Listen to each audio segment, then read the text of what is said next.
Assalamualaikum warahmatullahi wabarakatuh. Waalaikumsalam warahmatullahi wabarakatuh.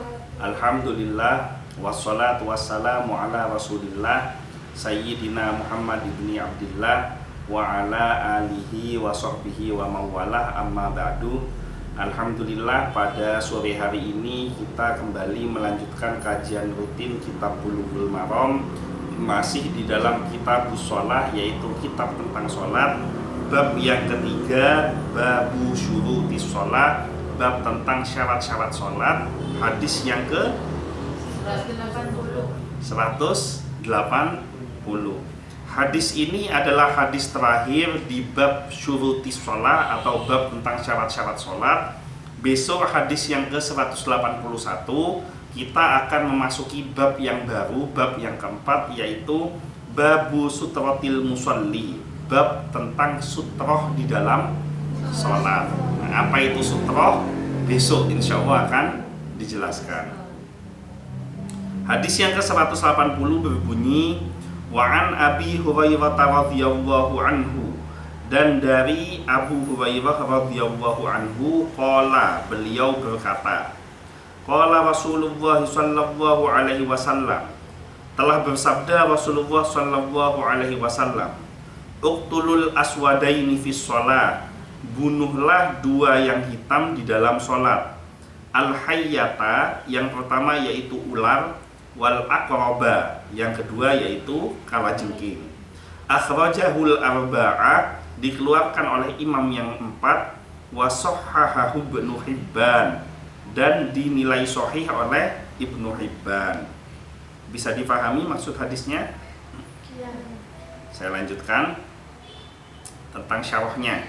Yang pertama, disunnahkan membunuh ular dan kalajengking di dalam sholat. Jadi walaupun kamu dalam keadaan sholat, ada ular dan kalajengking, sunnahnya adalah dibunuh. Sebenarnya tidak dalam sholat pun ketika kelihatan ular ataupun kalajengking, sunnahnya dibunuh. Kenapa kok harus dibunuh? Karena dikhawatirkan membahayakan keselamatan manusia. Apalagi kalau ularnya ular yang berbisa. Kemarin oleh ular, mega ular. Tapi tidak tahu dibunuh apa enggak itu. Oh, sudah beres. Soalnya kalau ular itu kan pilihannya dengan kalajengking membunuh atau dibunuh kan. Nah, kalau dalam kaidah fikih harus milih akhafud daruraini, memilih di antara dua mudarat, pilih mudarat yang paling ringan. Membunuh itu dosa, walaupun dia membunuh selain manusia, tetap hukumnya dosa kalau membunuh tanpa alasan, tanpa sebab. Tapi ketika dalam kondisi kalau kamu tidak membunuh, kamu ada potensi untuk terbunuh atau ada mudarat terhadap dirimu, misalkan contoh nyamuk yang bisa menimbulkan demam berdarah, maka kamu disunnahkan, dianjurkan untuk membunuhnya supaya tidak mencelakakan dirimu dan orang di sekelilingmu. Yang kedua, cara membunuhnya bisa dengan bergerak sedikit atau mengambil sandal untuk memukulnya. Jadi membunuhnya itu tidak menggunakan tangan telanjang, tapi menggunakan alat. Kenapa? Kalau kamu membunuh pakai tangan, dikhawatirkan tanganmu kena bisanya. Jadi membunuhnya itu tetap pakai alat. Salah satunya yaitu sandal. Kalau di sampingmu ada tongkat, ya pukulkan tongkat. Di sampingmu ada sandal, pukulkan sandal. Di sampingmu ada handphone, lebih eman handphonenya apa eman jiwanya? Jiwa. Jadi handphonenya di eman-eman, kakinya digigit lah. Yang ketiga,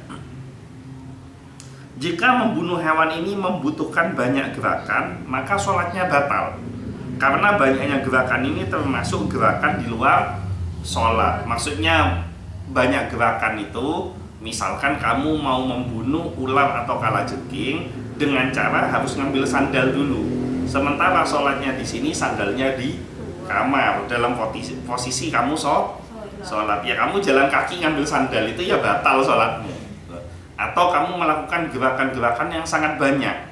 Misalkan sandalnya sudah ada di samping, tapi kebetulan ularnya itu ular anaconda yang besar itu, kan? Ya kayak di film-film gitu. Nah, otomatis kan tidak mungkin sekali atau 3 kali pukul, harus berulang-ulang dipukul. Maka kalau berulang-ulang dalam jumlah yang banyak itu membatalkan sholat. Maka lebih baik sekalian sholatnya dibatalkan saja, dibunuh ular atau kalajengkingnya baru sholat lagi. Selanjutnya, jika hewan pengganggu tadi letaknya jauh tetapi akan mencelakai orang yang tidur atau mencelakai anak kecil, maka sholat dibatalkan, lantas segera membunuh hewan tadi untuk menyelamatkan orang lain. Umpama ya, si Kiki sholat, Sulai dung-tedungan ya, pas ada ular lewat datang mau gigit, itu Kiki kelihatan jangan didiamkan, harus membatalkan sholat untuk menyelamatkan Sulai. Kalau dilanjutkan sholatnya berarti sama dengan kamu membiarkan keselamatan orang lain dicelakai. Maka jangan sampai ibadahnya kita itu membuat orang lain celaka, tapi ibadah itu tujuannya adalah untuk membawa kebaikan dan keselamatan. Jadi kalau kita sholat ternyata ada, atau mungkin kita misalkan baca Al-Quran dengan suara yang lantang, di sebelah kita ada orang yang berpotensi kena serangan jantung misalkan. Begitu dengar suara yang lantang ngejit, dengar suara kol-kolah ngejit ya kan, akhirnya ngejit, kelenger, mati. Nah itu tidak boleh gitu. Jadi tidak boleh ada ibadah yang mengganggu orang lain. Bahkan ada orang tidur, kamu baca Quran di sebelahnya dengan sengaja, dengan tujuan supaya tidur terganggu, itu tidak boleh. Kecuali kalau misalkan masuk waktu sholat subuh, kamu sudah selesai sholat subuh, kok keluargamu ada yang tidak bangun sholat subuh, maka kamu baca Quran di sampingnya keras-keras dengan tujuan ini orang terganggu tidurnya, biar dia sholat subuh, boleh.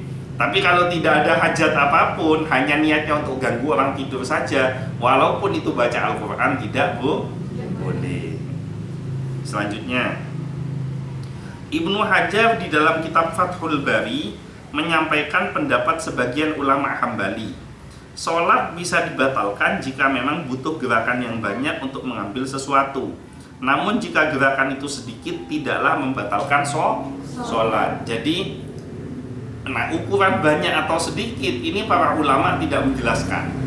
Karena kan ukuran banyak dan sedikit tiap orang versinya beda-beda. Maka yang paling gampang adalah kita memilih untuk kalau kurang dari 3 kali gerakannya sudah bisa membunuh 2 binatang tersebut, tidak perlu membatalkan sholat. Tapi kalau gerakannya lebih dari 3 kali, apalagi lebih dari 5 kali, maka sebaiknya sholatnya dibatalkan saja. Tapi kalau saya sholat kelihatan ular atau kalajengking, naudzubillah, saya akan spontan langsung saya batalkan daripada saya fokus sholat sambil membunuh 2 binatang tersebut. Ada pertanyaan sampai sini? Mungkin itu saja yang bisa disampaikan. Mudah-mudahan semuanya panjang umur, sehat, selamat, semua impian dan cita-citanya tercapai, dan mudah-mudahan kita semua termasuk di dalam golongan umat yang mendapatkan syafaat dari Nabi Muhammad SAW. Al-Fatihah.